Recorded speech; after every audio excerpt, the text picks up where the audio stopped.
Now we have reached that place in Kenya where we have to make decisions.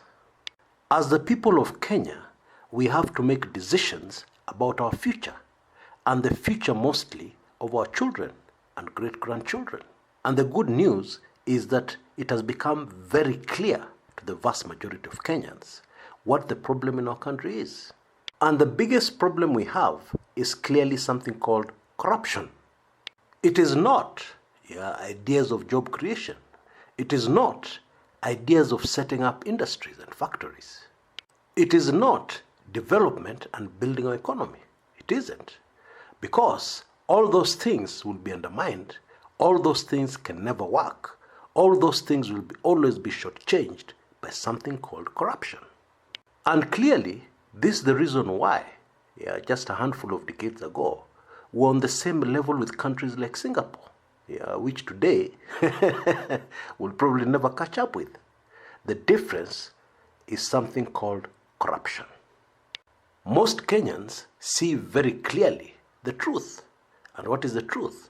The truth is, if we slay corruption, then everything else will automatically bounce up, without any effort, without any extra effort or investment in those areas. Now, talking about the future may be boring, because it's more exciting to talk about the gurus of this corruption. It is much more exciting, to talk about how the deputy president is being finished, and those people around him perceived to be corrupt, which is human nature, but it's the wrong way to go. For instance, if you're a man and you find out that your wife has been unfaithful to you, she's in love with another man, your emotions will take over, and what you'll want to do is to expose her. And the fact that you yourself have been going out of your marriage, you yourself have a mistress, is irrelevant. That is the natural reaction.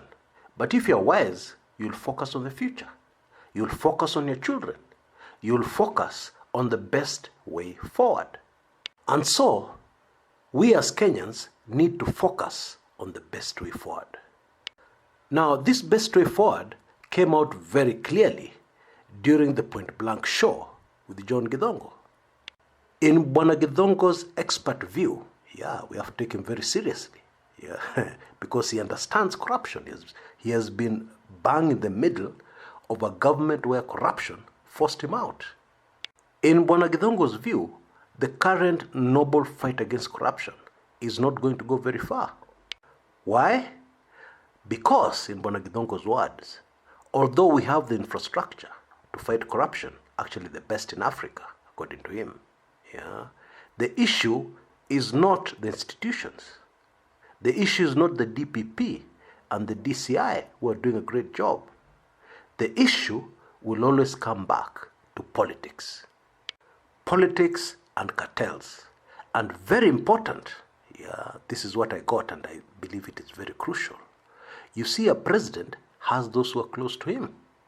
He has close family members. He has people whom he cannot afford to hurt. In other words, the people who are close to the politicians, most powerful politicians in the country, the politicians running the country, will always sustain corruption, no matter what you do. And so, to completely slay corruption in our country, the DCI and the DPP need to continue their job. But meanwhile, we must change the politics. We must change our politicians.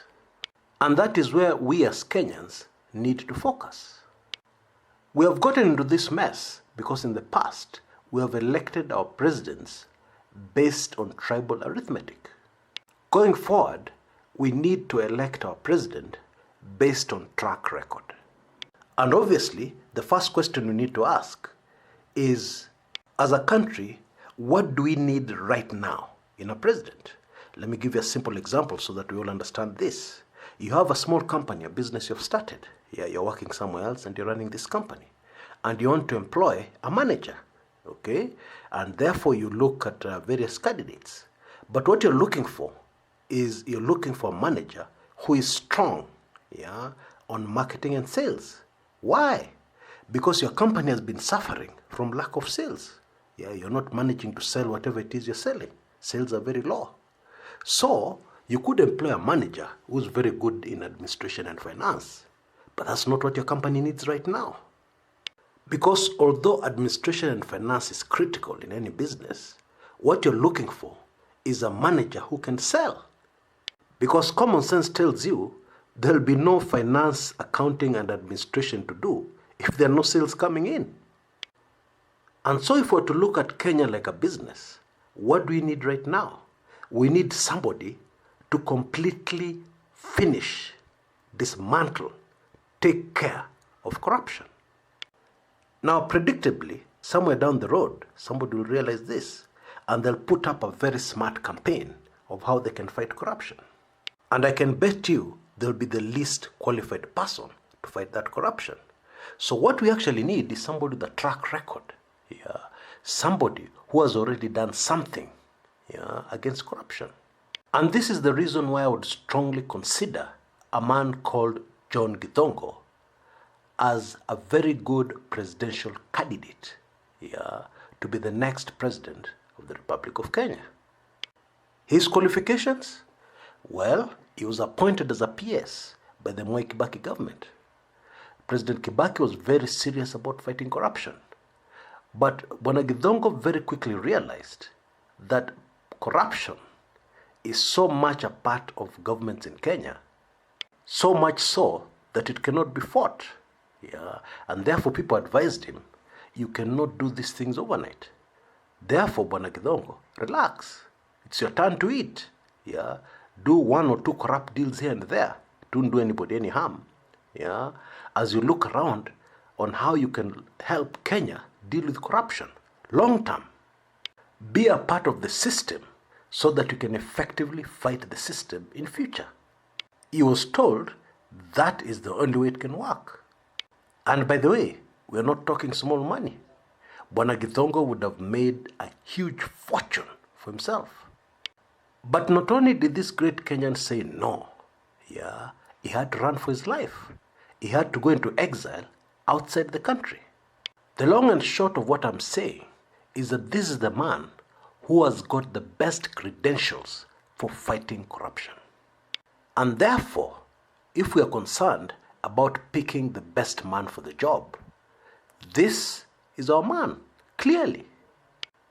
Now, I've seen a comment somewhere here on social media where people have said, appoint this man the head of the EACC, yeah, the Ethics and Anti-Corruption Commission.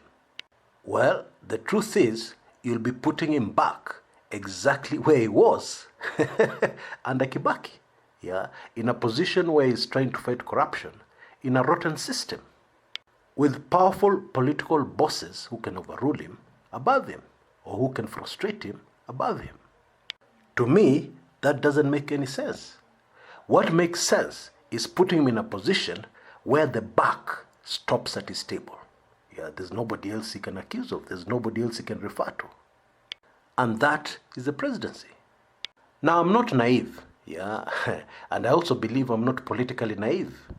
And so already, I know what the biggest problem is. Yeah, and I think you do. The biggest problem with this Kumekucha candidate for the presidency is only one: his tribe. And unfortunately, Bwana Githongo is a Kikuyu. Yeah. What are you saying, Kumekucha? Yeah, Kikuyus and Kalenjins have ruled our country for the last half a century. Now you're suggesting that we put another Kikuyu in power. Bwana Kumekucha, what are you smoking? Bwana Kumekucha, you must be high on something. Well, I get it. Yeah, in Kenya, everything must be regionally balanced. If you're fighting corruption, you must have regional balancing.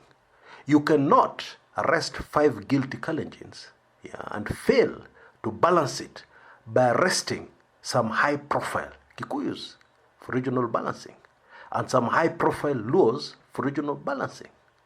How guilty they are or what they have done is irrelevant.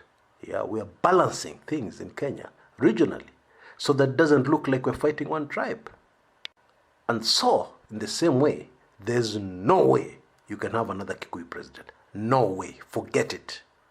What we need to do is to look for somebody else from another tribe, and preferably the smaller tribes, yeah, whose credentials match those of John Githongo.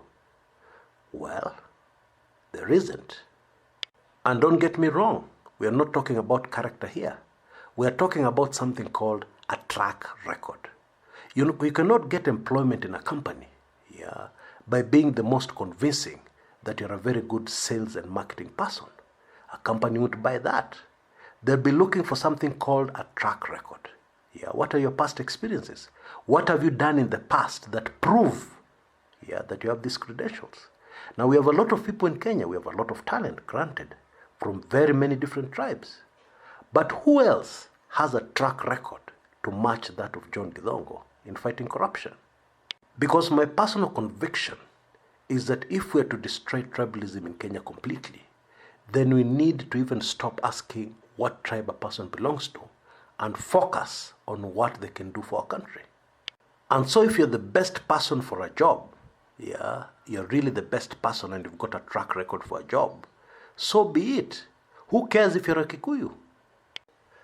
That, my friends, is my conviction. That is my view. And I'm very much aware that most of you will not like it. And that is why I'm wearing a crash helmet. And I will keep it firmly on, yeah, as I read your comments below. Until next time, this is Chris Kumekucha.